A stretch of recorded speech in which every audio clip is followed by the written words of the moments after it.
I know there's a filmmaker mode implemented, and I know that Christopher Nolan would like you to use the filmmaker mode.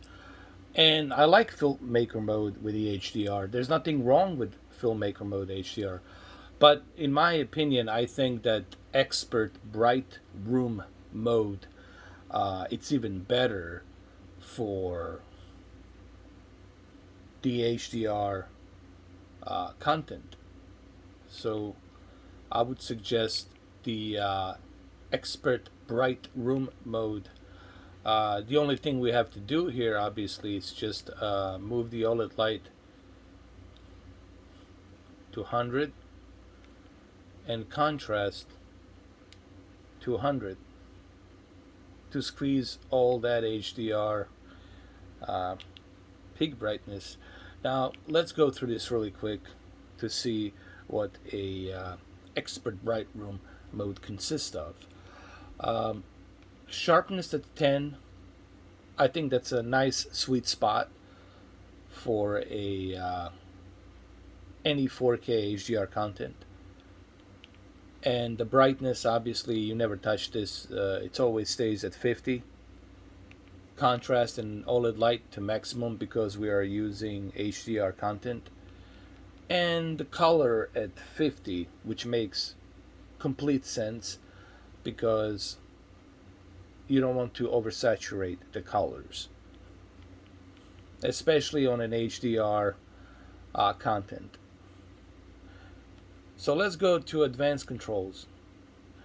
Dynamic contrast has been turned off because you really don't need it. You already got the best possible contrast ratio here, and you already got the best possible uh, dynamic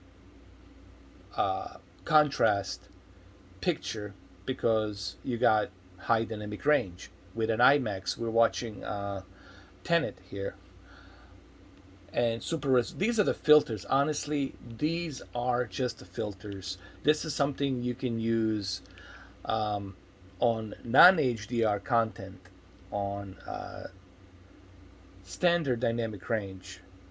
You can use these filters, okay? But they're just filters. That's what they are. Color gamut, it's set to wide, but we want to make sure that it's set to automatic. That's where we want this to be in automatic. Gamma, I would always keep it at 2.2 because this is a balanced level gamma, and this is where you need to be to have a nice definition of the shadows here. If we go to 1.9, then we're going to lose the definition of the shadows. You see, now they're brighter, and now they're more redefined. You see, like on the soldiers, now they're brighter at 1.9, and when we switch to 2.2, they're much redefined. If we go to 2.4, then we're going to start crushing our shadows, and now this is not good. So the best place to be, it's 2.2. So stay at 2.2. And the peak brightness, we want to use this because we're using HDR. Just crank it up. Crank it up. You know, because we're using HDR. And that's pretty much it.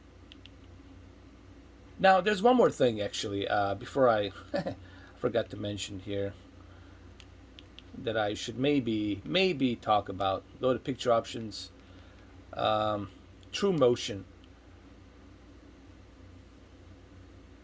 When it comes to true motion, you know, this is the beauty about the LG products and the beauty about having the LG OLED instead of all the other OLEDs out there, like Sony and Vizio.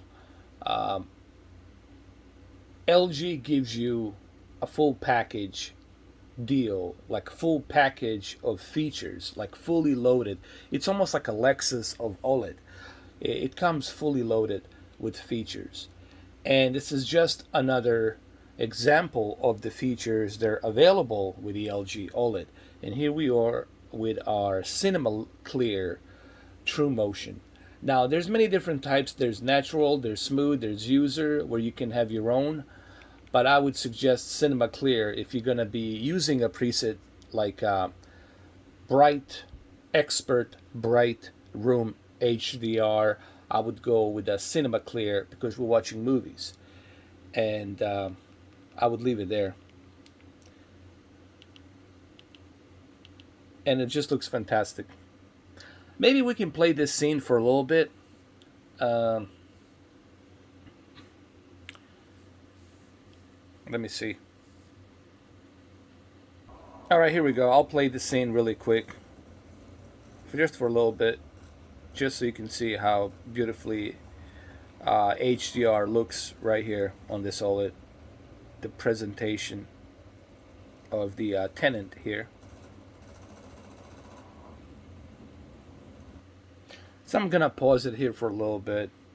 Now I don't know how much this camera it's actually depicting. Maybe I can kind of bring it closer. But you can see that the shadows are clearly depicted here more naturally.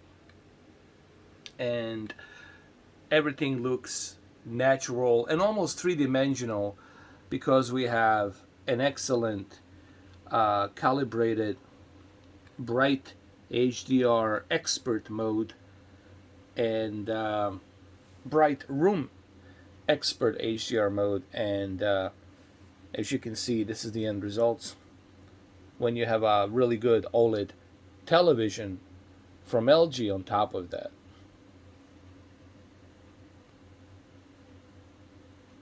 So yeah,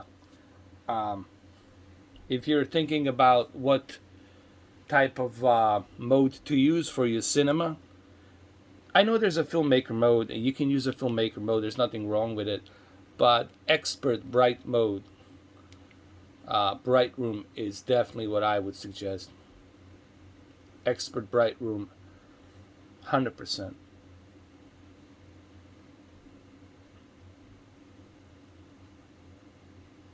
And I would use it for not just for the HDR content, but even for non-HDR content. I would use expert bright room.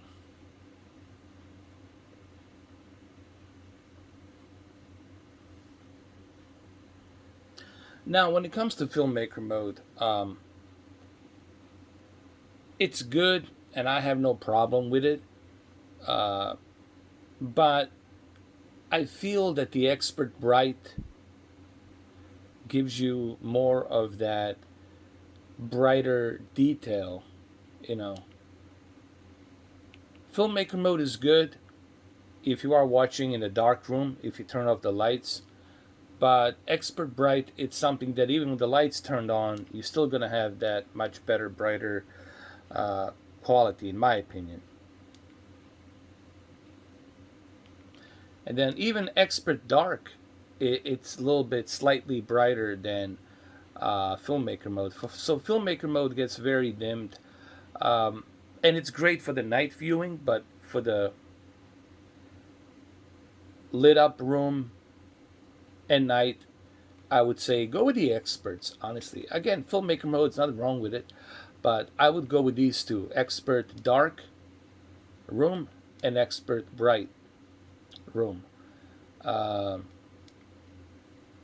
So it's up to you. If you're watching during the day, go with the expert bright, or if you're watching during the night with the lights turned off, go with the expert. So these are the two I would really use. Again, there's nothing wrong with the filmmaker mode if you're watching a really good HDR 4K UHD Blu-ray movie, but I would still prefer expert bright and expert dark, and everybody else seems to agree on this. So, but anyway, let me know what you guys think.